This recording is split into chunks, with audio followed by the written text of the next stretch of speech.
નમસ્કાર. સરકારી આયુષ હોસ્પિટલ રાજકોટમાં આજે આપણી સાથે જિગ્નેશભાઈ છે કે જેમને છેલ્લા ઘણા વર્ષોથી એલર્જીક અસ્થમાની તકલીફ હતી. તેમણે ઘણી બધી જગ્યાએ દવાઓ પણ લીધેલી છે અને છેલ્લા ઘણા વર્ષોથી તેઓ દિવસમાં 8 થી 10 વાર પંપ લઈ રહ્યા હતા. છેલ્લા 1 મહિનાથી તેઓએ અહીં રાજકોટથી આયુર્વેદિક સારવાર ચાલુ કરી છે. આ સારવારથી તેમને તેમની તકલીફમાં કેવું છે, ચાલો આપણે તેમના જ શબ્દોમાં જાણીએ.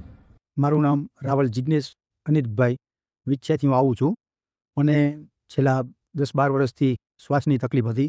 ઘણા ડૉક્ટરને બતાવ્યું, નાડી વૈદ્યને બતાવ્યું. ઘણા એમ કહેતા કે ભાઈ તમને વારસાગત છે, ઘણા એમ કહેતા કે ભાઈ આ તમને એલર્જીના હિસાબે છે. હું ત્યાં સુધી દવા લઈ ત્યાં સુધી તેનો ફેર રહેતો હતો. પછી પાછું જેવું દવા બંધ કરીને અઠવાડિયું 15 દિવસ મહિનો થાય પછી તકલીફ શ્વાસની થઈ જતી.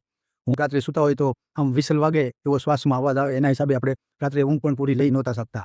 પણ મને એક વિછિયાના એક ભાઈ તરફ અહીં મને કીધું કે ભાઈ નહીં, રાજકોટ તમે જાઓ, ત્યાં આયુર્વેદિક દવા દેશે અને તમારે પંપ પણ છૂટી જશે. મારે પંપ ક્યારેક 10-10, 12-12 વાર લેવા પડતા. પછી મને રાજકોટનું જાણવા મળ્યું એટલે હું રાજકોટ દેશી દવા માટે આવ્યો. રાજકોટ મેં 2 જ વાર 15-15 દિવસની દવા લીધી, પણ પહેલાં જ 15 દિવસની દવા લેતા મને 50% ઉપર ફરક પડ્યો.